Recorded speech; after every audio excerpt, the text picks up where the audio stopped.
I never thought a single dinner could end 5 years of love, but one sentence from her lips turned my entire world upside down. That Wednesday night was supposed to be ordinary. We had our usual takeout from the Thai place down the street. Drunken noodles for her, pad thai for me, and we were curled up on the couch half watching some mindless sitcom in comfortable silence. I remember thinking how normal it felt, how settled. The kind of evening that makes you think, yeah, this is what forever looks like. But then she put her fork down, looked me dead in the eyes, and said, I think we need a break. At first I laughed, not because it was funny, but because I thought she was joking. After all, this was Harper, the woman I'd spent half a decade building a life with. The woman who'd talked about baby names with me, who'd cried in my arms when her dad passed, who said she couldn't imagine a future without me. But her face didn't soften. She didn't laugh. She didn't explain. She just repeated it, slower this time. We need a break. My chest tightened. A break from what? I asked, keeping my voice calm even as my heart started pounding. From us, she whispered, eyes darting away. I don't know who I am anymore. I need space to figure things out. Space. That word hit like a brick. I've always been a steady man. I like order, routine. My life is built on consistency. I bought my house at 28, carved out a solid career in IT, and made damn sure I was someone Harper could rely on. I wasn't flashy, but I was dependable. And for 5 years, I thought that's exactly what she wanted. Apparently, I was wrong. I didn't yell. I didn't beg. I didn't ask her to explain why, after everything we'd been through, she suddenly needed space. Instead, I did the one thing she never expected. Okay, I said quietly, setting down my fork. Take your break. But this is my house, so you'll need to pack your things. Her mouth fell open. Wait, you're serious? Dead serious, I replied. You want a break? Fine, but you don't get to find yourself under my roof. For a moment, she just stared at me like she didn't recognize the man in front of her. Maybe she expected me to beg, to fight for her, to make promises I couldn't keep. But I've learned something about people. If they want to leave, let them. She packed a suitcase that night. No screaming, no tears. Just quiet movements as she stuffed clothes into a bag. I helped her zip it up. When her sister pulled into the driveway to pick her up, Harper lingered at the door, looking like she wanted to say something. Maybe apologize, maybe ask me to stop her. I opened the door wide. Good luck, Harper. And just like that, she walked out of my life. The silence after she left was deafening. I sat on the couch, staring at the half-eaten pad thai on the coffee table, wondering what the hell just happened. 5 years of love, gone in the span of a dinner conversation. But even in that silence, there was no heartbreak. Not yet. Just a gnawing question in the back of my mind. Why now? For months, Harper had been off. I'd noticed it, of course. The late nights at work, the sudden obsession with her phone, the way she started dressing up just to run errands. I brushed it off as stress. Her job at the marketing firm was brutal, and she'd been talking about a possible promotion. I trusted her. But sitting in that empty living room, the puzzle pieces started clicking together in ways I didn't like. The next morning, I boxed up the few things she'd left behind. Her favorite hoodie she always stole from me, her dog-eared copy of Pride and Prejudice, the toothbrush in my bathroom. I shoved the box into the hallway closet and shut the door. Out of sight, out of mind. I told myself I wouldn't check up on her. I wouldn't stalk her social media or ask mutual friends about her. But it turns out, when someone walks out after 5 years, you don't have to look for updates. They come to you. 3 days later, my best friend Cole showed up at my house with that look. The one that says, I have news, and you're not gonna like it. Man, he said, leaning on my kitchen counter, I saw Harper last night. I didn't flinch. And she wasn't alone. A cold pit opened in my stomach. Who? Some guy I've never seen before. They were close. He hesitated. Real close. I didn't say a word. Didn't need to. Because deep down, I already knew. That was the first crack in the facade. And the cracks kept coming. Friends started accidentally running into Harper all over town. At bars, at restaurants, at the gym. Always with someone new. Always smiling like she hadn't just blown up 5 years of my life. And then came the twist I didn't see coming. A week after she left, I got a call from an unknown number. When I answered, a man's voice, nervous, hesitant, said, Hey, is this Lucas? Yeah, Who's this? There was a pause then. My name's Ryan. I think we need to talk. It's about Harper. In that moment, my blood ran cold. I didn't know who Ryan was, but something in his voice, the mix of shame and urgency, told me this wasn't just about Harper moving on. This was bigger. Messier, meet me at the cafe on Main Street, Ryan said quickly. You need to hear this in person. Trust me. I hung up, my mind spinning. 5 years together, and suddenly I was about to learn something about the woman I thought I knew better than anyone. Something so big a stranger felt compelled to warn me. And for the first time since she walked out, I felt it. Anger, curiosity, dread, all tangled up in one burning question. What the hell was Harper hiding from me? You might think nothing could shock you after the love of your life walks out, but that was before I met the man who ruined her more than I ever could. I showed up at the cafe 20 minutes early, not because I was eager, but because I didn't trust myself to walk in late and look rattled. The place was half empty, quiet except for the hum of the espresso machine. I picked a booth in the corner, back to the wall, old habit, and waited. When Ryan walked in, I knew it was him instantly. Clean-cut collared shirt, nervous energy pouring off him like sweat. He scanned the room, spotted me, and approached cautiously like I might throw a punch. You Lucas? He asked. Yeah? He slid into the booth across from me. For a moment, neither of us said a word. He just fidgeted with the cardboard sleeve on his coffee cup, peeling it apart like his nerves were eating him alive. Finally, I broke the silence. You said this is about Harper. Talk. He exhaled sharply. Look, I didn't know how else to do this. I've been seeing Harper for a while. I didn't flinch. Define a while. He hesitated. 6 months. 6 months. My jaw clenched, but I stayed still. Harper and I were together that entire time. While we were picking out paint colors for the guest room, talking about adopting a dog, she was sneaking around with this guy. Ryan must have mistaken my silence for confusion because he added, she told me you two were done. That you were just roommates, co-parenting, or some crap like that. Roommates, I repeated, my voice flat. Yeah, she said you were cold, distant, that you didn't care about her anymore. I almost laughed. The audacity. I didn't care. I was the one who built the life she walked out of. The house, the stability, the future. But Ryan wasn't done. His voice dropped lower, almost a whisper. That's not even why I called you. He glanced around like someone might be listening. I found out something. Something she didn't tell either of us. My pulse spiked. Spit it out. He swallowed hard. Harper, she's not who you think she is. She's been living 2 lives, and neither of us were the only ones. I stared at him, trying to process. What do you mean? I mean, she wasn't just with me behind your back. She's been with 3 guys. Maybe more. All of us thinking we were the only ones she trusted.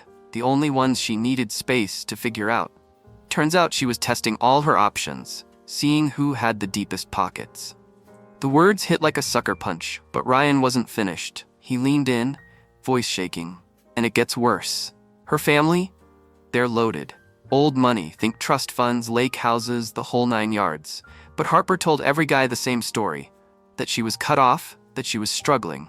Made us all feel like heroes for paying her rent, buying her stuff, covering her debts. I blinked, stunned. She told me her parents were broke. Yeah, Ryan said bitterly. She told me the same. Meanwhile, she's got a trust fund kicking in on her 30th birthday. 7 figures, man. 7 figures. I sat back, numb. It was one thing to find out she'd cheated, another to find out she'd lied about her entire life. Why are you telling me this? I asked finally. Because she played us both, Ryan said simply. And I'm done letting her get away with it. Later that night, back in my empty house, I couldn't shake the conversation. The Harper I thought I knew. The woman who cried in my arms at her dad's funeral, who whispered forever into my ear on quiet nights. She didn't exist.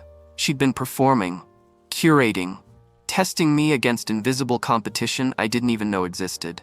And the worst part? I never saw it coming. 2 days later, Harper showed up at my door. She looked different. Not the confident woman who'd walked out 3 weeks ago. This Harper had shadows under her eyes, hair pulled back like she'd stopped caring. When I opened the door, she tried to smile, but it faltered. Lucas, she whispered, can we talk? I didn't answer, just stepped aside and let her in. She stood in the living room like a stranger in her own life, eyes darting to the bare spots where her things used to be. You moved stuff around, she said softly. Yeah, I replied flatly. Had to reclaim the space. She flinched but didn't argue. I made mistakes, she started. Big ones. I thought I needed time to figure out who I was, but really, I was scared. Scared of settling. Scared of missing out. I crossed my arms. And Ryan? Her eyes widened. A flicker of panic. You talked to him? Yeah, and the others, I shot back. How many were there, Harper? 2? 3? Or just whoever could outdo me? Tears welled in her eyes. It wasn't like that. It was exactly like that. My voice cut sharper than I intended. You wanted options. You wanted to keep me in your back pocket while you shopped around for something better. Silence. Then she whispered, almost pleading. I ended it with them. All of them. I want us, Lucas. I want what we had. I stared at her. This woman I thought I'd spend forever with, and for the first time I didn't see the person I fell in love with. I saw a stranger. And maybe that was the real twist. She hadn't changed. I just finally opened my eyes. But here's the part Harper never saw coming. Ryan and I? We weren't the only ones she lied to. There was someone else, someone she owed money to, someone who didn't take kindly to being used. And the day after she begged to come back, he showed up at my door looking for her. And that's when I realized Harper's chaos wasn't just personal. It was dangerous. You think betrayal is the worst thing someone can do to you, until you realize their lies put you in danger too. The knock on my door wasn't timid. It was sharp, urgent, the kind of knock that makes your gut tighten before your brain catches up. I wasn't expecting anyone. And Harper, she hadn't shown up since that last tearful plea 2 nights ago. I opened the door cautiously, half expecting her. But it wasn't Harper. It was a man I'd never seen before. Mid-40s, sharp suit, cold eyes, the kind of presence that screams money and menace at the same time. Lucas? He asked, voice calm but heavy. Yeah. He nodded once, like he'd just confirmed something for himself. We need to talk about Harper. Every instinct screamed to shut the door, but curiosity and maybe stupidity kept me rooted. Who are you? My name's Daniel Hayes, he said, stepping inside uninvited. I work for the Ashford family. The name rang in my head like an alarm. Ashford, Harper's mother's maiden name. A name she'd sworn she cut ties with years ago. You mean her family? I asked slowly. Daniel's expression didn't change. I mean the people who built her family's fortune. Old money, old debts, and Harper's been playing a dangerous game with both. He dropped a folder on my kitchen counter. It spilled open. Photos, bank statements, legal documents. Harper's name plastered across every page. Your girlfriend, Daniel continued, has been moving through trust funds, investments, and inheritance negotiations for the last 2 years. She owes people, powerful people, a lot of money. And she's been lying to everyone. Not just you, not just the other men, to us. I scanned the documents, my chest tightening. Offshore accounts, fake signatures, loans in Harper's name. She told me her family was broke, I muttered. Daniel let out a low, humorless laugh. Broke? Her trust fund alone could buy this whole neighborhood. But she doesn't get it until her 30th birthday. And she's been desperate to keep herself afloat until then. That's where you came in. And Ryan. And the others. I looked up sharply. So what do you want from me? His stare hardened. I want to know where she is. That question landed heavy. Because 2 hours ago, Harper had texted me. Please, just one more chance to explain. I'll come clean this time. Meet me tomorrow. Same cafe? I hadn't replied. But now I was sitting across from a man implying Harper's lies weren't just about infidelity. They were about survival. I don't know where she is, I said carefully. And even if I did, why would I tell you? Daniel leaned in, voice dropping. Because if she doesn't pay what she owes, people will come looking. Not just for her, for anyone connected to her. That includes you. The threat hung in the air long after he left. That night, I barely slept. My anger toward Harper twisted into something else. Dread. If Daniel was telling the truth, Harper wasn't just reckless, she was radioactive. And somehow, I'd been living next to the ticking bomb the whole time. The next morning, I went to the cafe. Not for her, but for answers. Harper was already there, sitting at our old table in the corner. No makeup, wringing her hands, eyes red. When she saw me, relief washed over her face. Lucas, she whispered, like my name itself was salvation. I stayed standing. We're not doing nostalgia today, we're doing honesty. Start talking. She blinked, startled. What do you mean? I mean Daniel Hayes, the Ashford Trust, the debt, the lies, all of it. Talk. Her face went pale. For a second, she looked like she might bolt. Then her shoulders sagged, defeated. Okay, she whispered. You deserve the truth. And then she told me everything. Her family's money wasn't gone. It was locked. Generational wealth tied up in conditions she couldn't meet. Stay clean, stay in school, marry someone appropriate. Harper had failed all three. She'd been cut off, not because there wasn't money, but because she'd rebelled against the family's suffocating control. So she'd lived on charm, on lies, juggling men who'd cover her bills while she gambled, partied, burned through everything like the trust fund was already hers. Then she met me, the safe bet, the one she thought she could settle down with when the thrill wore off. I didn't plan to fall for you, she said softly, but I did, and I ruined it. I ruined everything. I wanted to scream, to walk out, to tell her she'd made her bed and could rot in it. But before I could say anything, she dropped the real bomb.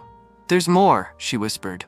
Daniel, he doesn't just work for my family, he's my uncle, and if he's talking to you, it means they're done protecting me. I stared at her, stunned. Protecting you from what? Her answer was barely audible. From the people I owe money to. From the people I stole from. Right then, I realized two things. Whatever love I had for Harper was buried under too many lies to recover. Walking away wasn't enough anymore. I had to protect myself before her mess swallowed me whole. But here's the thing. People like Harper don't vanish quietly. And the next move she made, it forced me into a choice I never thought I'd face. Save her, or finally save myself. I didn't go home after that meeting. Not right away. I drove aimlessly for an hour, past neighborhoods where porch lights flickered against the fog, past gas stations where tired truckers leaned on coffee counters. My head was pounding with Harper's confession. Her uncle, the trust fund, the lies stacked so high I couldn't see the ground anymore. But one thought cut through the noise. If Daniel Hayes knows where I live, who else does? By the time I pulled into my driveway, it was nearly midnight. The house looked different somehow. Too still, too quiet. I killed the headlights, sat there gripping the wheel, and listened. That's when I heard it. A soft scrape, a shadow shifting against the side of the house. Someone was there. I slipped out of the car quietly, my heart hammering, every nerve on fire. The porch light clicked on with the motion sensor. And for a split second, I saw him. Not Daniel. Someone younger. Leaner. Dressed in black from head to toe. He bolted the second our eyes met. I chased him without thinking, my bare feet pounding against the cold pavement. He cut through the alley behind my house, vaulted a fence like he'd done it 100 times. By the time I made it to the other side, he was gone. But not before dropping something, a folded piece of paper, half soaked in the puddle at my feet. Back inside, I unfolded it with shaking hands. 5 words, scrawled in rushed handwriting, stay out of her mess. I barely slept that night. By morning I knew 2 things. Harper's family wasn't the only danger circling her. Whatever game she'd been playing, I was now a piece on the board, whether I wanted to be or not. The next day, Daniel called. Not texted, called. We need to meet, he said. No greeting, no explanation. 1 hour, the docks. The hell for? I asked. She's missing. He replied flatly. And you're the only person she'd run to. I didn't want to go. Every instinct screamed to cut ties, change locks, vanish. But curiosity, or maybe some twisted sense of unfinished business, pulled me there anyway. The docks were deserted, wind howling off the water. Daniel was waiting by a black SUV, sunglasses on despite the overcast sky. She came to you, didn't she? He asked the second I stepped out. No, I said. Haven't seen her since yesterday. His jaw tightened. She stole something from the family vault, something worth more than you can imagine. And if the people she owes figure out she has it. He didn't finish the sentence. He didn't have to. What does this have to do with me? I demanded. I broke things off weeks ago. Daniel stepped closer, his voice low. She trusts you, which means sooner or later she'll call, and when she does, you tell me first. Because if you don't, the people she's running from won't just come for her. They'll come for anyone she's ever loved. I left him there, wind whipping at my jacket, heart racing with a truth I didn't want to face. No matter how hard I tried to cut Harper out of my life, I was still tethered to her chaos. And sure enough, that night, my phone buzzed. Unknown number. One line of text. "Lucas, please, they're gonna kill me." I should have deleted it, should have blocked her again. Instead, I typed back before I could stop myself. "Where are you?" 20 minutes later, I was speeding toward an abandoned motel on the outskirts of town. When I pulled in, Harper was waiting by the stairs, hood up, eyes darting like a hunted animal. She climbed into my car before I could even speak. "They found me," she whispered, trembling. "I tried to fix it, Lucas. I tried to get the money back, but it's worse than I thought. They don't just want the money, they want me dead." I gripped the steering wheel. "What did you take, Harper?" She hesitated, then pulled something from her bag, a flash drive, sleek, unmarked. "This," she said, "everything my family's been hiding. Offshore accounts, political payoffs, illegal deals. It's worth billions, Lucas, and everyone wants it. The creditors, my family, even the feds. If I hand it over to the wrong person, I'm dead. If I keep it, I'm dead." The weight of her words sank in. This wasn't just about infidelity or family drama anymore. This was bigger, criminal, dangerous, life-ruining. "Why me?" I asked quietly. Harper's eyes welled. "Because you're the only person I trust." I almost laughed. The irony was suffocating. "You trust me?" I said, voice cold. "After everything you did?" She flinched. "I know I don't deserve it, but you're the only one who ever loved me for me, not my family's name, not the money." For a moment, silence hung heavy between us. The hum of the engine, the distant howl of wind. Then headlights swept across the parking lot. A black SUV, Daniel's SUV. Harper's breath hitched. "Oh my God, they found us." "Is that your family?" I asked. She shook her head, eyes wide with terror. "No, that's not them." Before I could react, another car screeched in from the opposite side. A beat-up sedan, tinted windows. Doors flew open. Men in black spilled out, guns glinting under the streetlights. I hit the gas. Tires screamed. Bullets shattered glass. Harper screamed my name. And just like that, I was all in. I used to think the worst thing someone could do was leave you. I was wrong. The worst thing they can do is come back and drag you into their mess. The world turned into chaos the second I slammed my foot on the gas. Gunshots cracked behind us. Glass exploded. Harper screamed. The old sedan fishtailed as its passengers dove out, one guy rolling to aim at us, muzzle flashes lighting up the night. I swerved hard, tires squealing, the motel sign shrinking in the rearview mirror as I tore down the empty highway. "Who the hell are they?" I shouted over the roar of wind. "They're not my family," Harper cried, clutching the flash drive like it was her lifeline. "They're the people my uncle owes, mercenaries. If they get this drive, everyone connected to me is dead." We didn't make it far. Up ahead, headlights. Another SUV blocking the road. "Lucas," Harper whispered, panic in her voice. "That's my uncle's men." Great. 2 groups of killers. And we were in the middle. I slammed the brakes, spun the wheel, and veered off-road into the woods. Branches whipped against the windshield, the car bouncing violently over uneven ground. Behind us, engines roared, both groups giving chase, bullets snapping through the trees. "Where are we going?" Harper yelled. "Somewhere they won't expect," I muttered, teeth clenched. I wasn't lying. There was one place in town I knew better than anyone, the old sawmill where my dad used to work before it shut down. Abandoned for years, but still standing. A maze of catwalks, dark corners, and one way in or out. If I was going to end this, it had to be there. We crashed through the mill gates, sparks flying as the bumper scraped against rusted metal. I killed the lights and coasted inside, heart hammering in my throat. "Stay here," I told Harper, grabbing the tire iron from under my seat. "Wait, what are you doing?" she pleaded. "Ending this." The first SUV barreled in moments later. Men spilled out, shouting. Flashlights cut through the darkness. I moved through the shadows like my dad taught me when I was a kid. Quiet feet, steady breathing. One guy passed too close. I swung hard. He dropped. Another turned at the sound. I ducked behind a support beam, grabbed his arm as he passed, slammed him into the wall. Then came the second SUV. 2 groups, both armed, both after Harper, and neither realizing the other was there until bullets started flying. The sawmill erupted into war. Gunfire echoed through the hollow space, sparks raining from catwalks above. I dragged Harper out from under a conveyor belt, shielding her with my body as men screamed and glass shattered. "This is insane," she cried. "Welcome to your family reunion," I shot back. Somewhere in the chaos, Daniel appeared, calm, precise, a pistol in hand. He spotted Harper, raised the gun, then hesitated. "Give me the drive, Harper," he shouted over the noise. "I can make this stop." "Liar," she screamed. "You're the reason they're all here." For a moment, time slowed. Harper, clutching the drive, Daniel, finger on the trigger, two rival crews gunning each other down, and me, the idiot who should have walked away weeks ago. I made my choice. I grabbed Harper's wrist, yanked the drive free, and hurled it into the furnace pit below. Flames roared as it vanished into molten ash. Everyone froze. "It's over," I shouted. "No more bargaining chip, no more blackmail, no more running." Daniel's face twisted in rage. "Do you have any idea what you've done?" "Yeah," I said, voice steady. "I just made sure none of you get to ruin my life ever again." The firefight resumed, louder, angrier. I dragged Harper toward the exit as chaos erupted behind us. Sirens wailed in the distance. Someone had called the cops.